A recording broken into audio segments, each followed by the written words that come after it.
Hey, what's up? This is Leanne. And if you're a nice person and you've ever had to deal with somebody really mean who just maybe made you feel inadequate and really frustrated, then this video is for you. See, I've been flying a lot lately, and a couple of weeks ago, I was flying out to New York, and usually I sit in the aisle, I like the aisle, but this time there weren't a lot of seats. I ended up in a window seat, which is cool, window seat. So anyway, I get on the plane, and there's already a guy sitting in the aisle seat, and I know he's blind because I saw him, being walked in and then being let in. So I'm just like, excuse me, I'm in the seat. So he gets up, he lets me in, and then a couple of seconds later, he turns to me and he says, if we're lucky, nobody's going to sit in the middle. And I'm thinking, not likely. Plane's kind of busy, and wouldn't you know it, like a minute before the cabin doors close, this force of nature walks in, throws her handbag in the middle seat, hits me on the arm. Before I know what's going on, she's looking at the blind guy, who she doesn't know, he's blind because she hasn't seen him before, and she says, hit the call attendant button. And of course, he doesn't know she's talking to him, so she looks at me, and I'm still trying to figure out what the heck is going on. And, by then, she hits the button. She's got her suitcase. She's looking around, right? There's no place to put it. She's like, excuse me, there's no room for my suitcase. She makes this big deal, pushes people out of the way, gets it taken care of. 3 minutes later, she's back.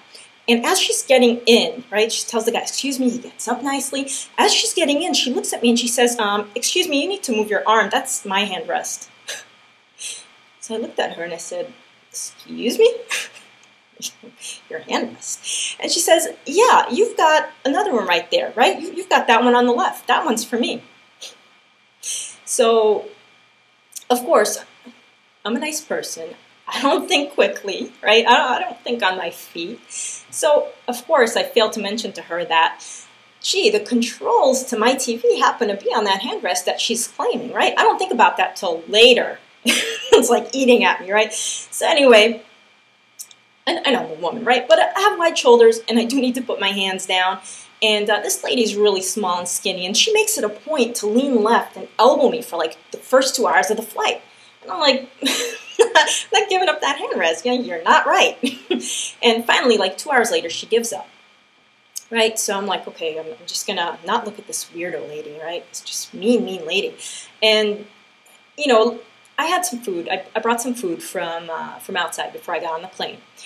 So I'm eating it. I think I had an omelet and I don't know what else. Like a cheese, that's what it was, an egg and cheese croissant, right? So I'm eating it, I finish, I tie it up, I put it on the left side of my my little table, and I like to work when I'm on an airplane sometimes. If I'm not sleepy, I hate wasting time. So I pull out my notebook, and I'm writing out, like, autoresponders and sales pages and things like that. And meanwhile, Crazy Lady pulls out her magazine, which happens to be Psychology Today. Imagine that, somebody crazy reading Psychology Today. So she pulls it out, and as I'm writing, every like 20 seconds or so, she elbows me. So I'm writing, elbow, writing, elbow. I'm like, what the hell, right? And I'm thinking, like, what? And this is a factor of me being nice, and you've probably experienced this too. You're just like, I'm just going to ignore that, as if it's not happening, right? So I'm writing, and finally, she turns to me and she says, excuse me, can you move that? You're wasting space. So I looked at her and I said, I'm wasting space? And she says, yeah, you need to move that over and go over here because I need to open my magazine. Okay. So I'm nice. I move my food over and I twist a little bit and I'm writing. And after about 5 minutes of that, I'm feeling really uncomfortable because I'm twisted. So I turn back and I said, fuck it. Fuck it. Like, this lady's crazy. So, and I'm looking at my elbow now, right? I'm examining, like, am I going in her space? It's like, no, I'm right in front of the friggin' handrest, right? So anyway, by that time, Crazy Lady figures out that she can actually fold her magazine and still read it without elbowing me, which is great. So anyway, the flight continues, and she does all kinds of other things, like the guy in front who has no seats in front of him, he stuffed his little bag and envelope under his seat, which he's not supposed to do, admittedly. But she finds this folder, right? This purple folder. It's clear folders, like stuff written inside. And she's like, and she turns to the blind person next to us, and she says, oh, is this yours? I'm just gonna put this here for you, just because it's on my side. And the blind guy goes, that's, he feels it, and he's like, that's not mine. And, go figure. Why would a blind person have a folder with stuff written inside? What would that, how would that serve him, right? But she wasn't thinking that, right? So turns out it belongs to the guy in front, and then she finds his bag, and she says, excuse me, you need to move your bag because there's no room for my bag, which is like, this big, right? It's not big. Anyway, so she makes a fuss the whole flight, and the entire flight, because of my first experience with her, I'm just like festering inside, like, oh, I should have said this. I wonder if I can still say it. And you know what? That was like the worst flight because I was all in my head the whole time.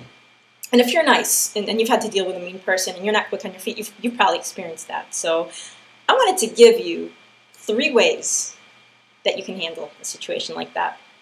Like, wouldn't that be cool, right? So step number 1 is kind of like what I did, and that's laughing it off, right? Because you have to realize that there's something wrong with that person. It's not normal to be mean.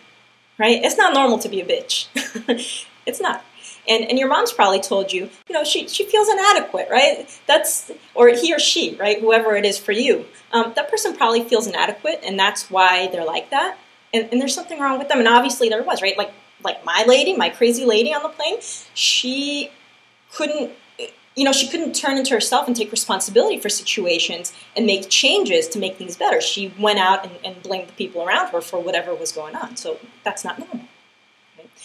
So the second thing is tell your story. Tell people, because, my God, when it's festering inside you, it just gets worse and worse. And once you start letting it out, you realize how incredibly stupid that person is and how mean they really are and how it has nothing to do with you. And like I told my mother-in-law, and she said, oh my God, you're too nice. Like, I didn't know that, right? You're too nice. If I was sitting next to her, she would be in the airplane bathroom for the entire flight, and she'd be afraid to come out. Right? So tell your story. That's number 2. And number 3, and I think you're going to like this because I like this a lot.